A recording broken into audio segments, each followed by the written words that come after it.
Hello, this is Simple Life Philosophy, and I'm your host, Ed Raby. This is a channel that dedicates itself to my journey in finding out a philosophy of life that is both simple to understand and simple to execute. Today, I posted another video about an hour ago where I posted on my old channel, The Rabid Atheist, my final video for there, and closed that channel. I put everything in quotes because you never know. Life has a way of maybe sometimes drawing you back into something. Maybe my passion for being a rabid atheist might return, but I really am trying to get off the kick of having this be about me or about anything else. It's more, if it is about me, it's about the fact that I am humbly searching for a new way of life, a new philosophy of life. And today I did, though, want to talk because I as expected, once I posted that video, I did get suddenly a couple more subscribers, and you know where they came from. They came from the old channel, and they're coming and migrating over here. And so I wanted to give a video that talks about more specifically why I have kind of trying to move on from deconstructing my faith to reconstructing my life. And I think I've reached the point where it's more important for me to reconstruct a new life than it is to deconstruct the old stuff. Now, is deconstruction a constant ongoing process? Sure. You're always thinking, yeah, why do I do this? Oh, because I used to do this because of faith. And now it's like, okay, well, should I continue to do it because it's a good idea, or should I discard it and find some other way to live? When you're deconstructing, you have to get over a few things. First of all, you have to get over that the biblical authority just isn't authoritative over your life anymore. The Bible is ultimately a flawed book written by human beings that were primarily had a Middle Eastern philosophy and a Middle Eastern understanding of authority. Basically, the king was law. You screw with the king kills you, screws with you, messes up your life, and that's all right, because authority is not to be questioned. Whereas today, these days, I question authority almost on a regular daily basis, because when anybody says we have authority here, I want to know what the basis for that authority is, whether it's legitimate, and whether it has any basis in reality. And so, ultimately at the end of the day, my authority is me. I long have accepted the axiom that I alone am morally responsible for what I do. I am the one. Now that comes with a lot of freedoms too, because nobody can chain me down to say what my ancestors did. If people want to decry me because my ancestors did something horrible, I have Viking ancestry, and yeah, they did a few horrible things, but they are not me and I am not them. And to hold people responsible for the past actions of past ancestry and past lineage is just unjust. And so the real issue for me is I take the moral responsibility of my actions. I will gladly be accountable for my actions and my actions alone. I will not be accountable for the actions of others, and I will not be accountable for actions that I was coerced into either. I will fight against that as well. So ultimately the authority is myself. I am free because I know that I am morally allowed to choose what I want to do. In fact, we all really are that way. You can either choose to submit to a repressive government or fight against it. You can choose to create an open and beautiful society, or you can choose not to even participate. Choice is up to you. In deconstructing, the foundation that I used to have is faith in God. Faith, to me, still remains as not really a virtue. See, a virtue is virtuous by its nature. It is virtuous all the time because it leads to good things, but faith doesn't always lead to good things. It is not necessarily a virtue. In fact, I think it's its own category of belief in something that you don't necessarily have evidence for believing in. Now, we all do this, but to an extent with religion, we're believing in things that can't be proven to exist. I once was arguing with a theist, probably 6-7 months ago when I was still in Texas, and I flat out told him, I said, all the arguments you can make for Jesus and for Yahweh, God of the Bible, I can make for Odin.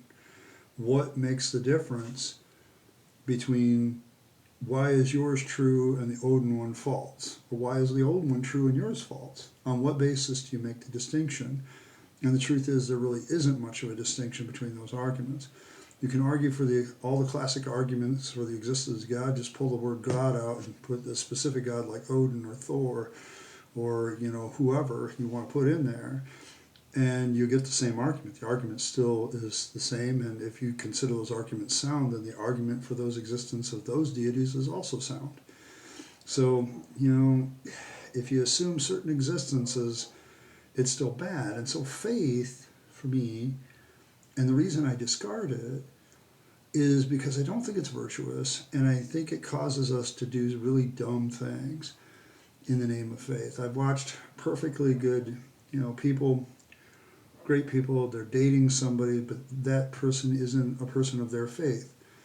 And this person that they love and care for would take care of them, be good for them, probably create a fine and outstanding marriage for them. But they will reject it because of faith. I've seen that several times. And now I realize that a lot of people accept lesser marriages or lesser relationships or certain standards in their life that do not do them any good simply because of faith. And the foundation for me today is not so much faith as it is trust in things that are relationships. And relationships you trust in, but they can be broken. So you always kind of go, whereas faith is kind of that blind trust in God or the Bible or whatever. I don't have blind trust anymore. I constantly am evaluating the trust I have in certain relationships and whether or not I can continue to go forward, which is a more realistic and smart way to live. If I have any beliefs left, I believe in myself. Now, there's good evidence of why I shouldn't do that on a regular basis. But there's also, what choice do I have? I either believe in myself and go forward. I believe in my fellow human beings and our ability to solve our own problems. I believe in my family and their love for me and my love for them. And these are things that are gray and fuzzy because they're not hard, but they do have a tangible object, something you can actually see. I mean, I exist, my family exists, humanity exists. These are things that I can verify. I can't verify the existence of a God, any God, so I discard that because that's a lot more shaky and a lot more gray than belief in things and people that I can see. Now here's the issue. This is all fine deconstructive issues. But my goal and the reason I switched to this channel is I want to reconstruct my life in a way that is truly, genuinely simple, that addresses the issues of real life, that keeps my feet grounded in scientific inquiry and reason, but also puts a realistic responsibility for my own emotions and a way of looking at the emotions of others and the thoughts and opinions of others. This is probably why I embrace Stoicism, because of all the Greek philosophies, it seems to be the most practical. But at the same time, I'm not accepting it like I used to accept the authority of the Bible. For one, the Stoics don't really have like an authoritative text, this is the way it is. They have people that speak to their belief system, but you can argue with them. You can debate with them. It's unlike the Bible, where if I disagreed with Paul on a certain issue, I really couldn't fight that if you take a very fundamentalist stance about the Bible, that it is the authoritative word. I don't have to do that. I can read people like Marcus Aurelius and Epictetus and Seneca, and I can read a line in there and say, you know what, that's full of shit. And I don't have to, and I can say, you're not taking into account certain modern understandings of things and things like that. And I can argue with it. And to me, that's more healthy. Debate is far more healthy than just accepting the authority of a text. I think it also means that you have to take the responsibility to do more work. And so part of moving on and reconstructing things is I began to move from an understanding of my responsibility to detangle myself from the issues of faith and religion and my Christianity and my time as a pastor. And now I'm trying to rebuild something that's now detangled from all that. Well, I still have all these building blocks, these philosophies, these things, these ideas.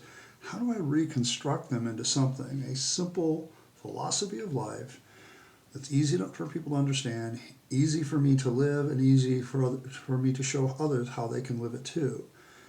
And what constitutes a good, happy life? And I think that's the real issue for me now. I think that's why I want to leave being a rabid atheist and be simply the host of this channel, Simple Life Philosophy. Because this channel is dedicated to building something, not deconstructing something. I want to get past the deconstruction of taking away the old flawed building off the foundations and resetting some of the foundation stones now. And then now that we've done that, let's start building on that foundation with something that is better for myself and for all of us, hopefully as we go along in time. And the beauty of it is, guys, you don't always have to agree with me, and you can have your own philosophy and you can have your own building blocks, but maybe you can learn a few things from me that'll help you speed your journey as well. Well, that's all I really have to say for today. I want to thank you all for stopping by. Make sure you like the video if you like it, dislike it if you disliked it. Make sure you comment if you feel like you have a real reasonable comment. Share the video with people that you think would be interested. Make sure you subscribe to the channel and hit your notification bell for more content as it is released. I've been your host, Ed Raby, and this is Simple Life Philosophy. I want to thank you for stopping by once again, and I'm going to wish you a great day.